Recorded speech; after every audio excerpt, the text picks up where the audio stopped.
میرے محترم بہنوں، بھائیوں اور بچوں، السلام علیکم۔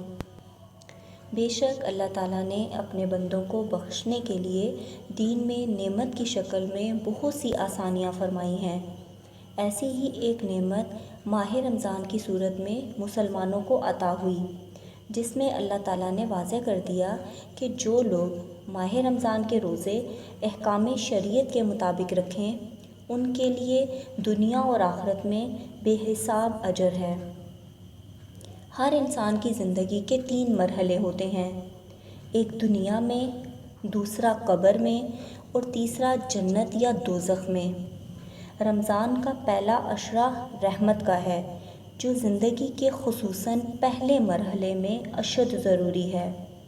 دوسرا عشرہ مغفرت کا ہے، جو زندگی کے دوسرے مرحلے کے لیے بہت ضروری ہے، کیونکہ مغفرت کی وجہ سے قبر میں راحت ملے گی۔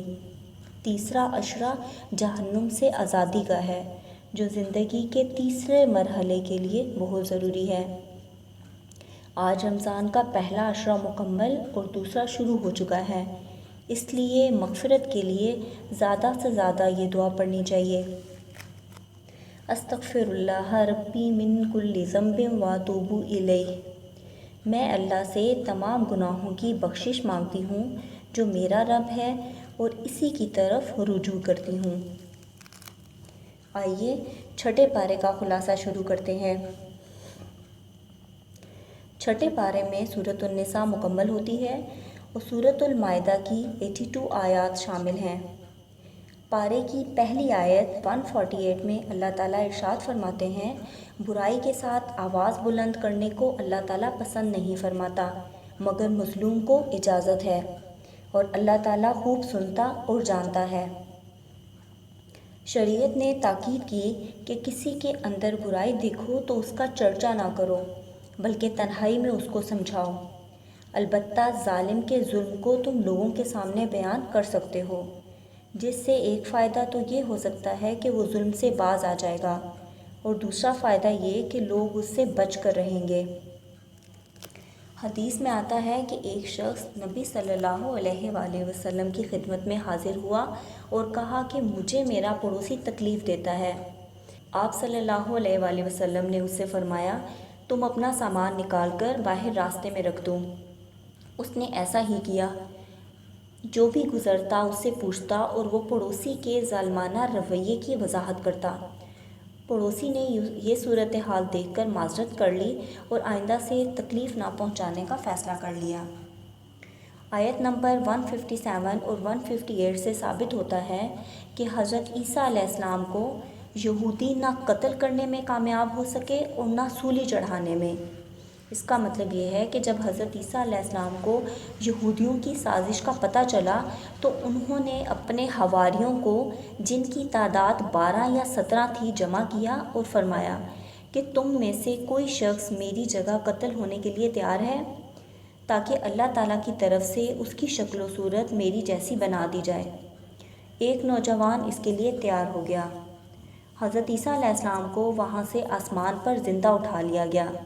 بعد میں یہودی آئے اور انہوں نے اس نوجوان کو سولی چڑھا دیا، جسے حضرت عیسیٰ علیہ السلام کا ہم شکل بنا دیا گیا تھا۔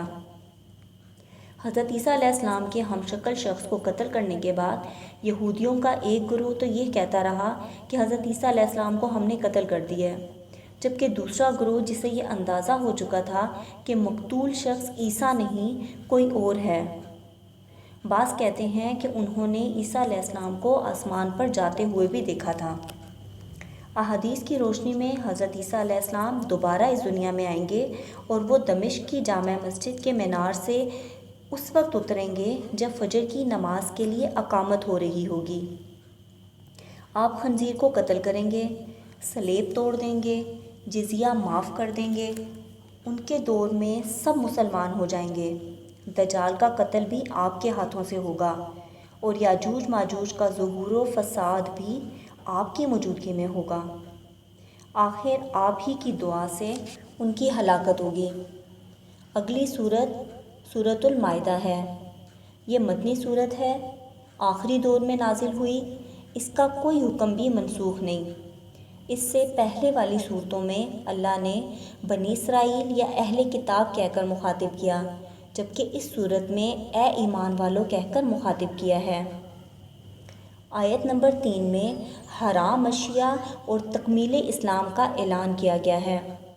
اللہ تعالیٰ فرماتے ہیں تم پر حرام کیا گیا مردار اور خون اور خنزیر کا گوشت اور جس پر اللہ کے سوا دوسرے کا نام پکارا گیا ہو اور جو گلا گھٹنے سے مرا ہو اور جو کسی ضرب سے مر گیا ہو اور جو اونچی جگہ سے گر کر مرا ہو اور جو کسی کے سینگ مارنے سے مرا ہو اور جسے درندوں نے پھاڑ کھایا ہو لیکن اسے تم ذبح کر ڈالو تو حرام نہیں، اور جو آستانوں پر ذبح کیا گیا ہو، اور یہ بھی کہ قرا کے تیروں کے ذریعے فال گیری کرو، یہ سب بدترین گناہ ہیں۔ آج کفار تمہارے دین سے نا امید ہو گئے، خبردار تم ان سے نہ ڈرنا اور مجھ سے ڈرتے رہنا۔ آج میں نے تمہارے لیے دین کو کامل کر دیا اور تم پر اپنا انعام بھرپور کر دیا اور تمہارے لیے اسلام کے دین ہونے پر رضامند ہو گیا۔ آیت نمبر 6 میں طہارت کے احکام و مسائل ڈیٹیل سے بیان ہوئے ہیں۔ آیت نمبر 8 میں حق یعنی سچائی کے لیے گواہی دینے کا حکم ہے۔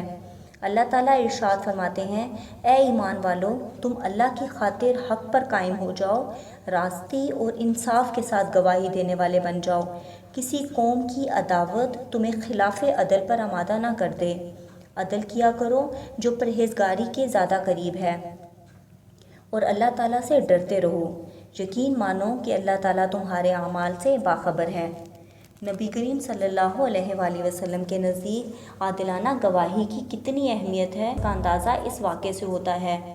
حضرت نعمان بن بشیر رضی اللہ عنہ کہتے ہیں میرے باپ نے مجھے عطیہ دیا تو میری والدہ نے کہا اس عطیے پر آپ جب تک اللہ کے رسول کو گواہ نہیں بنائیں گے میں راضی نہیں ہوں گی۔ چنانچہ میرے والد نبی صلی اللہ علیہ وآلہ وسلم کی خدمت میں آئے تو آپ صلی اللہ علیہ وآلہ وسلم نے پوچھا کیا تم نے اپنی ساری اولاد کو اسی طرح کا عطیہ دیا ہے؟ انہوں نے نفی میں جواب دیا تو آپ صلی اللہ علیہ وآلہ وسلم نے فرمایا اللہ سے ڈرو اور اولاد کے درمیان انصاف کرو، اور فرمایا میں ظلم پر گواہ نہیں بنوں گا۔ آیت نمبر 27 تا 31 حابیل اور قابیل کا قصہ بیان ہوا ہے۔ اللہ تعالیٰ ارشاد فرماتے ہیں آدم علیہ السلام کے دونوں بیٹوں کا کھرا کھرا حال بھی انہیں سنا دو۔ ان دونوں نے ایک نذرانہ پیش کیا، ان میں سے ایک کی نظر تو قبول ہو گئی اور دوسری کی مقبول نہ ہوئی، تو وہ کہنے لگا کہ میں تجھے مار ہی ڈالوں گا۔ جس کی نظر قبول ہو گئی تھی اس نے کہا اللہ تعالیٰ تقوی والوں کا ہی عمل قبول کرتا ہے، گو تم میرے قتل کے لیے دست درازی کرے لیکن میں تیرے قتل کی طرف ہرگز اپنے ہاتھ نہ بڑھاؤں گا۔ میں تو اللہ تعالیٰ سے خوف کھاتا ہوں، میں تو چاہتا ہوں کہ تو میرا گناہ اور اپنے گناہ اپنے سر پر رکھ لے اور دوزخیوں میں شامل ہو جا۔ ظالموں کا یہی بدلہ ہے۔ پس اسے اس کے نفس نے اپنے بھائی کے قتل پر آمادہ کر دیا اور اس نے اسے قتل کر ڈالا، جس سے نقصان پانے والوں میں سے ہو گیا۔ پھر اللہ تعالیٰ نے ایک کوے کو بھیجا جو زمین کھود رہا تھا تاکہ اسے دکھائے کہ وہ کس طرح اپنے بھائی کی لاش کو چھپا دے۔ وہ کہنے لگا ہائے افسوس، کیا میں ایسا کرنے سے بھی گیا گزرا ہو گیا کہ اس کوے کی طرح اپنے بھائی کی لاش کو دفنا دیتا۔ پھر تو وہ بڑا ہی پشیمان اور شرمندہ ہوا۔ آیت نمبر 32 میں انسانی جانوں کے احترام پر زور دیا گیا ہے۔ اللہ تعالیٰ ارشاد فرماتے ہیں ہم نے بنی اسرائیل پر یہ لکھ دیا کہ جو شخص کسی کو بغیر اس کے کہ وہ کسی کا قاتل ہو یا زمین میں فساد مچانے والا ہو قتل کر ڈالے تو گویا اس نے تمام لوگوں کو قتل کر دیا، اور جو شخص کسی ایک کی جان بچا لے اس نے گویا تمام لوگوں کو زندہ کر دیا۔ اور ان کے پاس ہمارے بہت سے رسول ظاہر دلیلیں لے کر آئے، لیکن پھر اس کے بعد ان میں سے اکثر لوگ زمین میں ظلم و زیادتی اور زبردستی کرنے والے ہی رہے۔ آیت نمبر 38 میں چوری کی سزا کے بارے میں بتایا گیا ہے۔ اللہ تعالیٰ فرماتے ہیں چوری کرنے والے مرد اور عورت کے ہاتھ کاٹ دیا کرو، یہ بدلہ ہے اس کا جو انہوں نے کیا، یہ اللہ کی طرف سے عبرتناک سزا ہے۔ اور اللہ تعالیٰ قوت اور حکمت والا ہے۔ آیت نمبر 51 میں یہود اور نصارہ سے دوستی نہ کرنے کا حکم دیا گیا ہے۔ اللہ تعالیٰ فرماتے ہیں، اے ایمان والو، تم یہود اور نصارہ کو دوست نہ بناؤ، یہ تو آپس میں ہی ایک دوسرے کے دوست ہیں۔ تم میں سے جو بھی ان میں سے کسی سے دوستی کرے گا وہ بے شک انہی میں سے ہے۔ ظالموں کو اللہ تعالیٰ ہرگز راہ راست نہیں دکھاتا۔ اس آیت کے شان نزول کے بارے میں ارشاد ہوتا ہے کہ حضرت عبادہ رضی اللہ تعالیٰ عنہ اور رئیس المنافقین عبداللہ بن ابی دونوں ہی عہد جاہلیت سے یہود کے ساتھی تھے۔ جب بدر میں مسلمانوں کو فتح ہوئی تو عبداللہ بن ابی نے بھی اسلام قبول کرنے کا اظہار کیا۔ ادھر بنو قینقاع کے یہودیوں نے تھوڑے ہی دنوں بعد فتنہ برپا کر دیا، لیکن مسلمانوں نے جلد ہی قابو پا لیا، جس پر حضرت عبادہ رضی اللہ تعالیٰ عنہ نے اپنے یہودی دوستوں کا ساتھ نہ دیا، لیکن عبداللہ بن ابی نے یہودیوں کو بچانے کی ہر ممکن کوشش کی، جس پر یہ اور اگلی چند آیات نازل ہوئیں۔ اس پارے کی آخری آیت 82 میں مسلمانوں کو ان کے دشمنوں کے بارے میں بتایا گیا ہے۔ اللہ تعالیٰ فرماتے ہیں، یقیناً آپ ایمان والوں کا سب سے زیادہ دشمن یہودیوں اور مشرکوں کو پائیں گے۔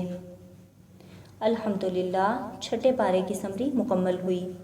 اس پارے کے خلاصے کی روشنی میں ہمیں کچھ کاموں کی عادت لازمی اپنا لینی چاہیے، مثلاً کسی میں کوئی برائی دیکھ کر اس کا چرچا نہیں کرنا، طہارت اور پاکیزگی حاصل کرنے کے طریقوں پر عمل کرنا ہے، اسلام میں جن اشیاء کو حرام قرار دیا ہے ان کے نام یاد کرنے ہیں اور ان سے بچنے کی ہر ممکن کوشش کرنی ہے، یہودیوں اور عیسائیوں کے کلچر کو نہیں اپنانا کیونکہ وہ ہمارے کھلے دشمن ہیں۔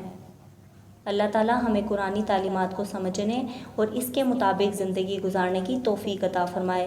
انشاءاللہ جلد ہی 7ویں پارے کی سمری کے ساتھ حاضر ہوں گی۔ اللہ حافظ۔